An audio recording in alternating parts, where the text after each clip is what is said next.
विपक्ष के आरोपों पर गृह मंत्री अमित शाह का बड़ा बयान। मैं हर चर्चा के लिए तैयार, फिर भी विपक्ष हंगामा क्यों कर रहा।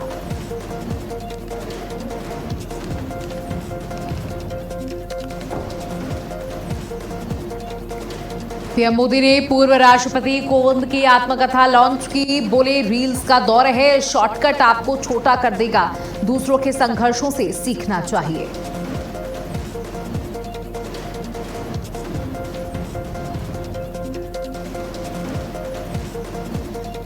रांची में धरने पर बैठे छात्रों पर दबाव बनाने की कोशिश। रात में काटी गई बिजली, हटाया गया जनरेटर। उमस भरी गर्मी के बीच भी धरना जारी।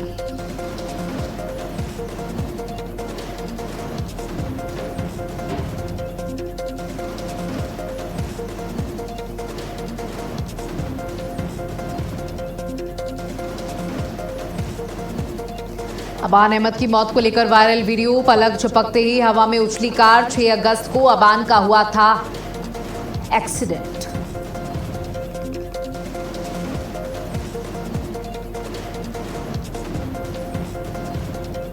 नमस्कार, आप देख रहे हैं भारत अपडेट और मैं हूं आपके साथ सौम्य अवस्थी। बुलेटिन की शुरुआत करेंगे जहां राम मंदिर के सीईओ पद के लिए इंटरव्यू प्रक्रिया जारी है। 18 उम्मीदवार इंटरव्यू के लिए किए गए हैं शॉर्टलिस्ट। इंटरव्यू के बाद 3 का चयन किया जाएगा। तीनों नाम मंदिर ट्रस्ट के सामने रखे जाएंगे। राम मंदिर ट्रस्ट के एक नाम पर लगाएगा मोहर। तो अब सीईओ पद को लेकर के इंटरव्यू का दौर पूरा हो चुका है, जहां 3 नाम शॉर्टलिस्ट किए गए हैं और अब ये तीनों नाम ट्रस्ट के सामने रखे जाएंगे। राम मंदिर ट्रस्ट एक नाम पर मोहर लगाएगा। राम मंदिर के सीईओ पद के लिए इंटरव्यू प्रक्रिया जारी है। 18 उम्मीदवार इंटरव्यू के लिए शॉर्टलिस्ट किए गए, जिनमें से अब 3 नामों को रखा जाएगा ट्रस्ट के सामने। तो देखिए कि पूरी प्रक्रिया है सीईओ पद के लिए। अयोध्या राम मंदिर ट्रस्ट के सीईओ पद पर इंटरव्यू जारी है। सीईओ पद के लिए 18 उम्मीदवार शॉर्टलिस्ट। 4 दिनों तक चलेगी सीईओ पद की इंटरव्यू प्रक्रिया। पहले दिन 8 उम्मीदवारों का इंटरव्यू हुआ है। 3 पूर्व आईएएस और 1 पूर्व आईपीएस शामिल हुए हैं। 4 पूर्व सैन्य अधिकारियों से भी पूछताछ। पूर्व डीएम दिनेश चंद्र भी इंटरव्यू में शामिल हुए हैं। पूर्व आईपीएस राजेश पांडे भी इंटरव्यू में शामिल हुए हैं। अनुभव और धार्मिक कार्यों से जुड़े सवाल इसमें पूछे गए हैं। राम में आस्था और परिवार से जुड़े भी सवाल। श्री राम जन्मभूमि के विजन पर भी सवाल हुए। 18 उम्मीदवारों में से 3 नाम फाइनल होंगे। राम जन्मभूमि के ग्रीन हाउस में साक्षात्कार हो रहा है।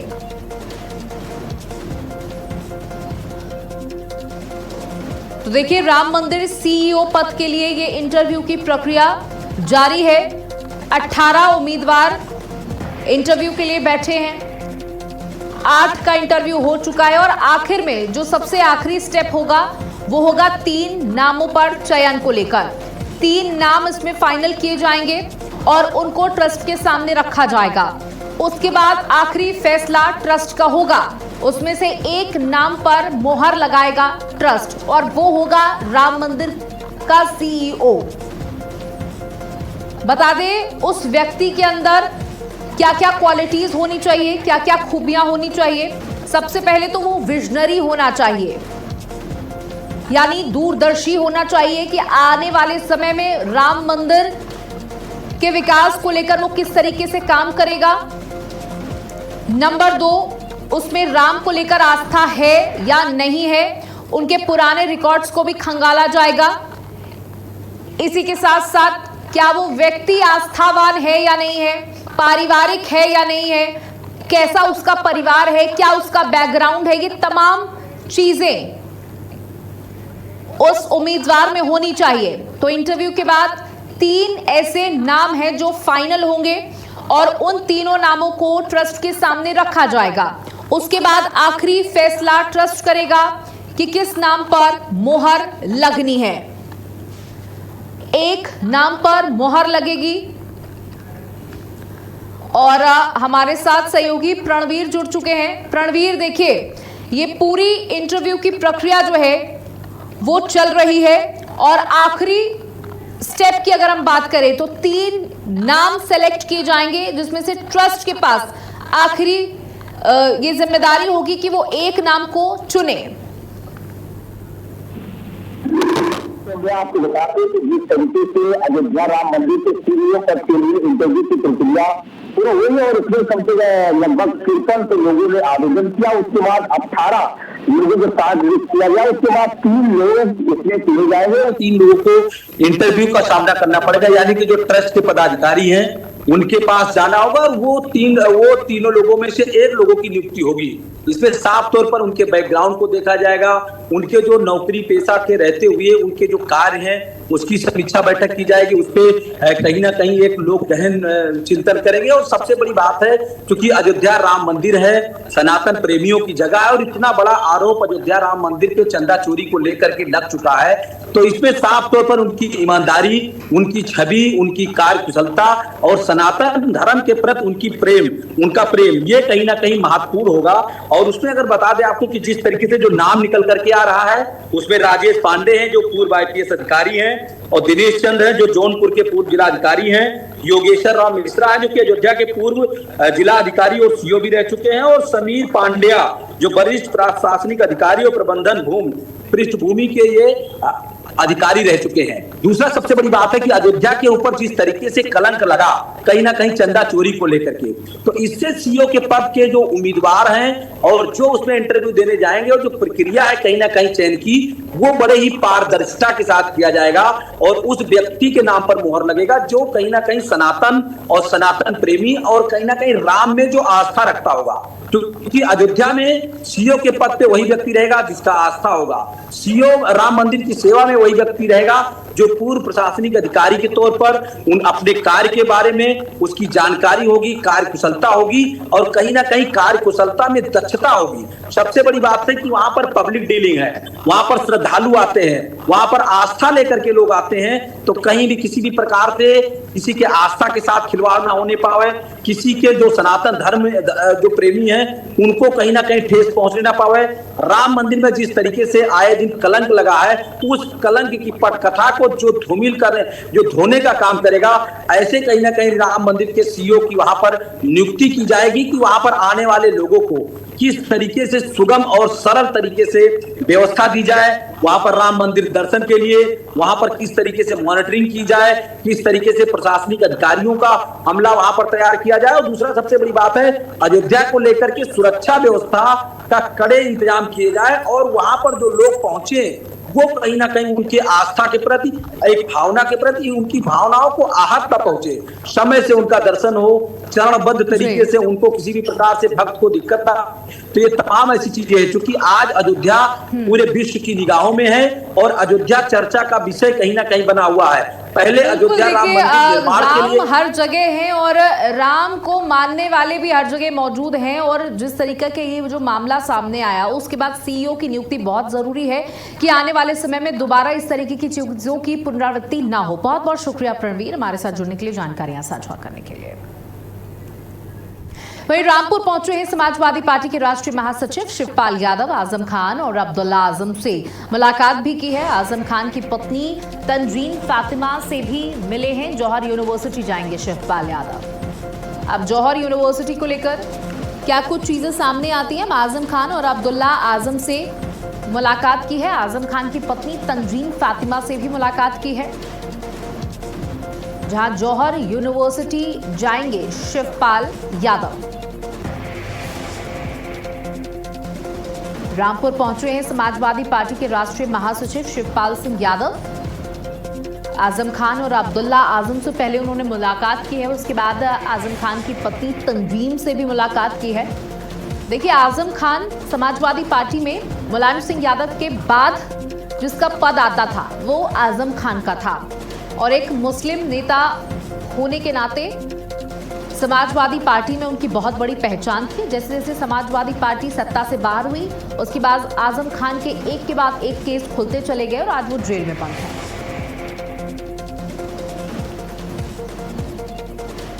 तो रामपुर पहुंचे हैं समाजवादी पार्टी के राष्ट्रीय महासचिव। आजम खान और अब्दुल्ला आजम से उन्होंने पहले मुलाकात की है, उसके बाद उनकी पत्नी से भी मुलाकात की है, और जौहर यूनिवर्सिटी जाएंगे शिवपाल सिंह यादव। ये इस वक्त की बड़ी खबर है। जौहर यूनिवर्सिटी जाएंगे शिवपाल सिंह यादव।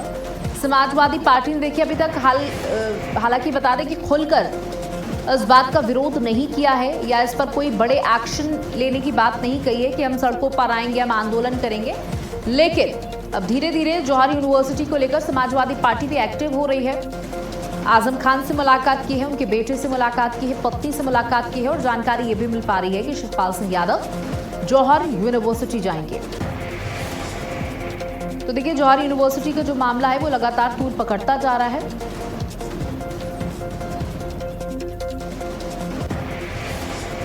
वहीं उत्तर प्रदेश सरकार के पशुधन मंत्री धर्मपाल सिंह ने विकास भवन में मंडलीय समीक्षा बैठक के बाद मीडिया से बातचीत की।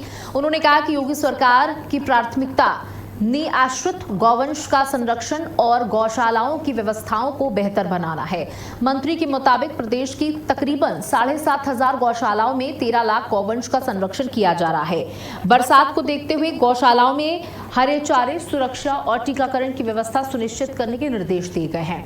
उन्होंने बताया कि मुंह पका, खुरपका और लंपी स्किन डिजीज से बचाव के लिए पर्याप्त वैक्सीन उपलब्ध है। वहीं झारखंड में छात्रों पर लाठीचार्ज के सवाल पर मंत्री ने कहा कि कानून अपना काम करता है और छात्र हित सरकार की प्राथमिकता है। तो योगी सरकार की प्राथमिकता गौवंश संरक्षण, आंकड़ा भी बताया कि कितनी बड़ी संख्या में संरक्षण किया जा रहा है सरकार में। 13 लाख ऐसे गौवंश हैं जिनका संरक्षण किया जा रहा है। और आपको यहाँ पे बता दें कि सरकार का ये भी कहना है कि हम लगातार इस दिशा में काम कर रहे हैं कि जो सड़कों पर जो गौवंश घूमते हैं उनको भी सही स्थान पर पहुंचाया जाए, उनकी देखभाल की जाए। और लोगों से भी अपील की गई है कि आप अपने पशुओं को उनका इस्तेमाल करने के बाद इस तरीके से ना छोड़ें, उनको अपने साथ रखें, क्योंकि जब कई बार ऐसा देखा गया है कि गौवंशों का इस्तेमाल करने के बाद उनको छोड़ दिया जाता है। गौवंश संरक्षण को लेकर मंत्री धर्मपाल सिंह ने बड़ा बयान दिया। योगी सरकार की प्राथमिकता गौवंश संरक्षण। योगी सरकार की प्राथमिकता निराश्रित गौवंश है। निराश्रित गौवंश कहीं भूखा ना रहे, खुले में ना रहे और किसानों के खेतों में सड़कों पर भी न दिखाई दे, उसकी संपूर्ण व्यवस्था कर ली जाए। उत्तर प्रदेश में हम बड़ी बड़ी गौशालाएं बना रहे हैं।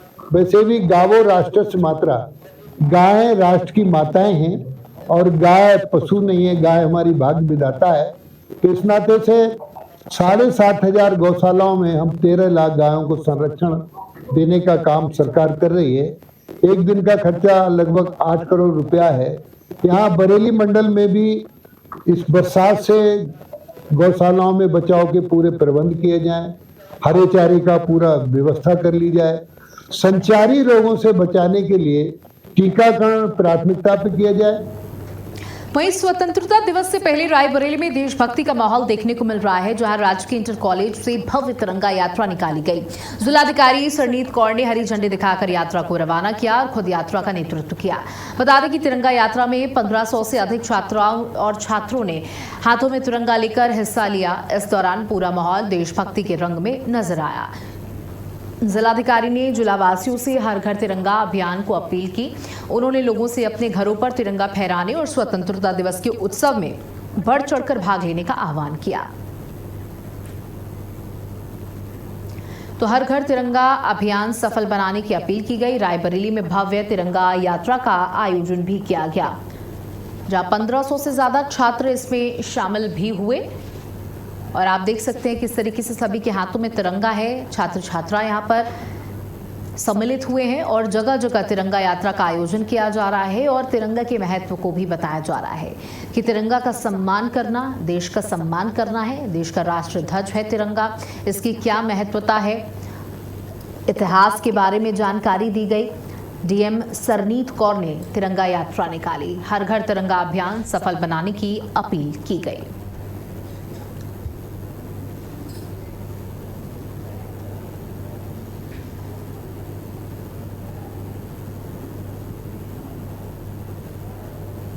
दिए गए थे। इसमें सभी स्कूली बच्चों को, हम आम जन नागरिकों को, एनसीसी, एनएसएस इत्यादि के बच्चों को सम्मिलित करते हुए एक तरह से जो आज़ादी का 15 अगस्त का जो उत्सव है उसके आगाज करने। वहीं स्वतंत्रता दिवस से पूर्व हर घर तिरंगा अभियान के तहत राजधानी लखनऊ के हजरतगंज में भव्य तिरंगा यात्रा निकाली गई। हाथों में तिरंगा लेकर बड़ी संख्या में लोग यात्रा में शामिल हुए और देशभक्ति के नारों से पूरा इलाका गूंज उठा। तिरंगा यात्रा के दौरान लोगों में खासा उत्साह देखने को मिला। यात्रा के जरिए लोगों को अपने घरों पर तिरंगा फहराने और राष्ट्र के प्रति एकजुटता का संदेश दिया गया। भव्य यात्रा में उमड़ा जन सैलाब। आप देख सकते हैं देशभक्ति के रंग में ये सभी रंगे नजर आए। हाथों में तिरंगा लेकर तिरंगा यात्रा निकाली गई। लखनऊ के हजरतगंज में ये तिरंगा यात्रा निकाली गई। आम जनता ने इसमें भाग लिया। बच्चे इसमें मौजूद थे, बुजुर्ग मौजूद थे, हर वर्ग के लोग यहाँ पर इस तिरंगा यात्रा में सम्मिलित हुए और सभी ने तिरंगे का मान बढ़ाया। हर घर तिरंगा अभियान के तहत तिरंगा यात्रा निकाली गई। जन सैलाब देखने को मिला। देखिए, आप बड़ी संख्या में आप देख सकते हैं, हजारों की संख्या में लोग इस यात्रा में सम्मिलित हुए।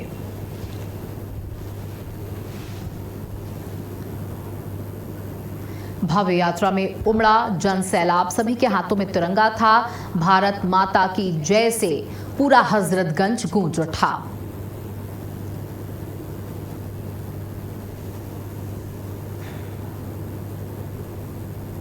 तो देखिए, इस तिरंगा यात्रा का शुभारंभ मुख्यमंत्री योगी आदित्यनाथ के द्वारा किया गया था। उन्होंने भी लखनऊ में तिरंगा यात्रा निकाली थी और लोगों से आह्वान किया था, आप भी तिरंगा यात्रा निकालें, तिरंगे का सम्मान करें, तिरंगे के महत्व को समझें।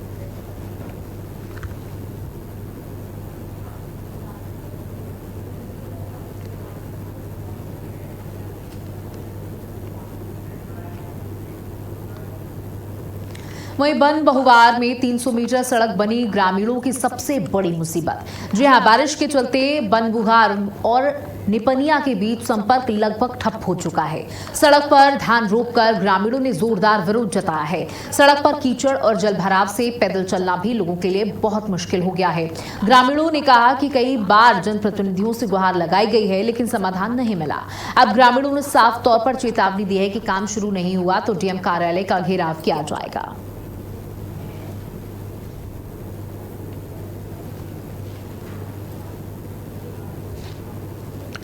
तो ग्रामीणों ने चेतावनी दी है।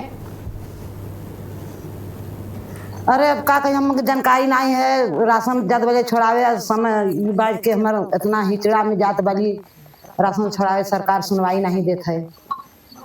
योगी जी तो कहते हैं रोड हर गांव में बन गया है। नहीं बन रहा है। नहीं बना? नहीं। विधायक कोई नहीं ध्यान दे रहा? नहीं, कोई नहीं ध्यान दे रहा। तो आप लोग कितने लोग जहाँ से जा रहे हैं, जहाँ शिकारपुर से कितनी आबादी होगी वहाँ लगभग? बदहाल सड़क ग्रामीणों के लिए मुसीबत बन चुकी है। आप देख सकते हैं कि किस तरीके से ये सड़क की हालत है। एक जो बेसिक चीजें होती हैं, इंफ्रास्ट्रक्चर, एक जो बेसिक इंफ्रास्ट्रक्चर है वो भी इन लोगों को नहीं मिल पा रहा है। अच्छी सड़क नहीं है, कीचड़ भरा हुआ है, लोगों को दिक्कतें हो रही हैं। कई बार लोग अपनी गाड़ियों को लेकर यहाँ पर फिसल गए, चलते चलते लोग यहाँ पर फिसल गए। और जो जनप्रतिनिधि हैं वो चुनावों के वक्त तो इनके गांव में आते हैं, इनसे वोट मांगते हैं और बड़े बड़े दावे करते हैं और वादे करते हैं, लेकिन जब चुनाव जीत जाते हैं उसके बाद नदारत हो जाते हैं। इनका कहना है कि जनप्रतिनिधियों से शिकायत की गई है लेकिन कोई सुनने को तैयार नहीं है। अब महिलाओं का भी गुस्सा साफ तौर पर दिख रहे हैं। सड़कों पर ही इन्होंने खेती करना शुरू कर दिया है और ग्रामीणों ने चेतावनी भी दी है कि अगर एक सप्ताह के अंदर उनकी बात को नहीं माना गया तो वो डीएम कार्यालय का घेराव भी करेंगे। ग्रामीणों का जनजीवन बुरी तरीके से इसकी वजह से प्रभावित है। देखिए, मानसून का समय चल रहा है, लगातार बारिश हो रही है जिसकी वजह से सड़कों का बुरा हाल है।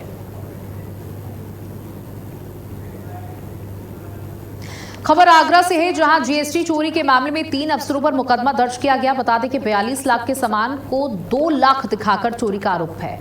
जानकारी के मुताबिक सामान रेलवे की पार्सल बोगी से दूसरे राज्यों में भेजा जा रहा था। मामले में ट्रांसपोर्ट और जीएसटी विभाग के अफसरों की मिलीभगत की बात सामने आ रही है। तो जीएसटी चोरी में 3 अफसरों पर मुकदमा दर्ज किया गया है। 42 लाख के सामान को 2 लाख रुपयों का दिखाया गया और जीएसटी को बचाया गया। जीएसटी चोरी का ये पूरा मामला है। ट्रांसपोर्टर और जीएसटी अफसरों की मिली भगत का इसमें आरोप है। 3 पर मुकदमा दर्ज किया गया है। 3 अफसरों पर मुकदमा दर्ज किया गया है। 42 लाख के सामान को महज 2 लाख रुपए दिखाकर सरकार को चूना लगाने का प्रयास किया गया। तो रेलवे पार्सल से दूसरे राज्यों में भेजा जा रहा था सामान। आगरा में विजिलेंस की बड़ी कार्रवाई हुई है, जिसमें टैक्स चोरी मामले में सहायक आयुक्त वाणिज्य कर के 3 अधिकारियों पर मुकदमा दर्ज हुआ है, जिसमें सतीश, देवेंद्र और संदीप 3 लोगों के खिलाफ मुकदमा दर्ज किया गया है।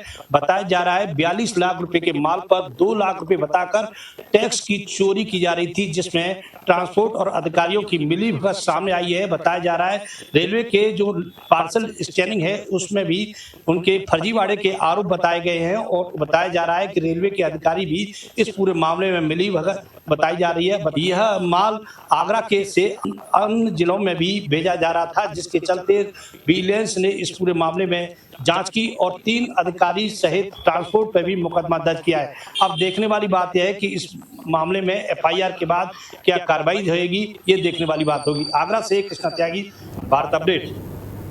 समाजवादी पार्टी सांसद रामगोपाल यादव का विवादित बयान सामने आया है, जहां अतीक को किस तरह मारा गया वो सबने देखा। अतीक के 2 बेटों की भी हत्या की गई है। तो रामगोपाल यादव ने ये विवादित बयान दिया है और कहा है कि अतीक को किस तरीके से मारा गया ये सबने देखा। हालांकि आपको बताते हैं कि अतीक अहमद की 2 अनजान लोगों ने गोली मारकर हत्या की थी और यहां पर राम गोपाल यादव इसे साजिश बता रहे हैं और अतीक के दोनों बेटों की भी हत्या की गई। राम गोपाल यादव का ये विवादित बयान सामने आया है। समाजवादी पार्टी के सांसद हैं राम गोपाल यादव। उनका कहना है कि अतीक को किस तरीके से मारा गया वो सबने देखा, उनके बेटों की हत्या की गई। तो देखिए, एक तरफ शिवपाल सिंह यादव हैं जो आजम खान से, उनकी पत्नी, उनके बेटे से मुलाकात करके आए हैं और कहा जा रहा है कि वो जौहर यूनिवर्सिटी भी जाएंगे। और दूसरी तरफ राम गोपाल यादव ने ये बड़ा बयान दिया है, इसे विवादित बयान भी कह सकते हैं, क्योंकि उन्होंने कहा कि अतीक को किस तरीके से मारा गया वो सबने देखा और उनके दोनों बेटों की हत्या की गई है।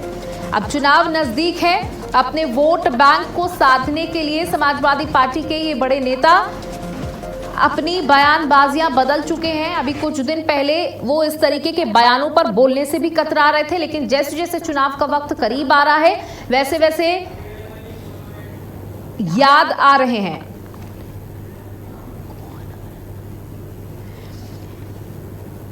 बीजेपी प्रवक्ता हमारे साथ अविरल मलिक भी जुड़ चुके हैं। अविरल, देखिए, राम गोपाल यादव जो हैं वो कह रहे हैं कि अतीक अहमद को किस तरीके से मारा गया वो सबने देखा, उनके दोनों बेटों की हत्या की गई वो सबने देखा। इस तरीके के बयान को आप कैसे देख रहे हैं? देखिए, जहाँ तक विषय भारतीय जनता पार्टी का, भारतीय जनता पार्टी बिल्कुल इस चीज में स्पष्ट है। उत्तर प्रदेश में शानदार कानून व्यवस्था है और देश भर में जहाँ जहाँ भारतीय जनता पार्टी का शासन है वहाँ सुशासन है और मजबूती के साथ शानदार तरीके से उत्तर प्रदेश में भारतीय जनता पार्टी की सरकार चल रही है। बाकी सभी राज्यों में चल रही है, केंद्र में भी शानदार तरीके से चल रही है। हमारा यदि कुछ लक्ष्य है तो सिर्फ विकास का लक्ष्य है, और अगर विपक्ष की बात कर जाए, विपक्ष का यदि कुछ लक्ष्य है तो सिर्फ एक तरीके से जनता को भटकाने का लक्ष्य है। यही स्पष्ट रूप से नजर आ रहा है और ये जनता इस चीज को देख भी रही है। जी, राम गोपाल यादव के बयान को लेकर आपको क्या कुछ कहना है कि अभी तक इस तरीके के बयानों से समाजवादी पार्टी के नेता बच रहे थे, लेकिन जैसे जैसे चुनाव नजदीक आ रहा है, चाहे वो शिवपाल यादव की बात कर ले, वो आजम खान से मुलाकात करके आए हैं और अब इन्होंने अतीक अहमद को लेकर के बयान दिया है। देखिए, जहाँ तक विषय रामगोपाल यादव जी का, तो रामगोपाल यादव जी के द्वारा जो बयान दिया गया है कि अतीक के बेटों को मारने का और सबके देखे जाने का और तमाम सारी चीजें हत्या करने का, मैं सोचता हूँ ये पूर्ण रूप से गलत फहमी है उनकी और जनता को भ्रमित करने का पूर्ण रूप से विषय है। ये उल्टी सीधी बयानबाजी कर रहे हैं चुनाव के चलते और बिल्कुल स्पष्ट है। अगर बात कर जाए मारने की और तमाम सारी चीजों की, तो इनके पास अगर कुछ सबूत हो, ये तो अभी एक्सीडेंट हुआ है जो स्पष्ट आ रहा है, अगर इनके पास कुछ सबूत हो तो रखें। District court, high court, supreme court में जाने का पूर्ण रूप से अधिकार है राम गोपाल यादव जी का, कहीं भी जा सकते हैं। वो जा सके, अगर जाना चाहते हैं जाएं, वो नेशनल ह्यूमन राइट कमीशन जा सकते हैं, स्टेट ह्यूमन राइट कमीशन जा सकते हैं, जाएं। अगर उनके पास सबूत हो तो पब्लिक डोमेन में रखें, लेकिन वो रखना नहीं चाह रहे हैं, ये दुर्भाग्य की बात है। बिल्कुल, देखिए वोट बैंक को साधने के लिए एक जो स्पष्ट रूप से यहाँ पर जो बात समझ में आ रही है वो यही है कि एक विशेष वोट बैंक को साधने के लिए अब समाजवादी पार्टी के जो नेता हैं उनकी जो बोलियां हैं वो बदलना शुरू हो गई हैं। नहीं, बिल्कुल बिल्कुल ये स्पष्ट है। जहाँ तक विषय समाजवादी पार्टी के नेताओं का गुमराह करने का काम कर रहे हैं वोट बैंक पॉलिटिक्स के चलते, और जनता इनसे भ्रमित होने वाली है नहीं। और अगर बात करें जाए मुस्लिम वोट की भी, मुसलमान जानता है कि भारतीय जनता पार्टी किस तरीके से विकास कर रही है, निरंतर काम कर रही है, वो स्पष्ट दिख रहा है। बहुत बहुत शुक्रिया विरल, हमारे साथ जुड़ने के लिए, जानकारी देने के लिए। हाथी को किस तरीके से मारा गया वो सबने देखा, और हमारे साथ अविरल मलिक जुड़े थे, भारतीय जनता पार्टी के प्रवक्ता। उन्होंने भी कहा कि इसे वोट बैंक की राजनीति है, इससे ज्यादा कुछ नहीं। और इसी के साथ बुलेटिन में इतना ही। नमस्कार।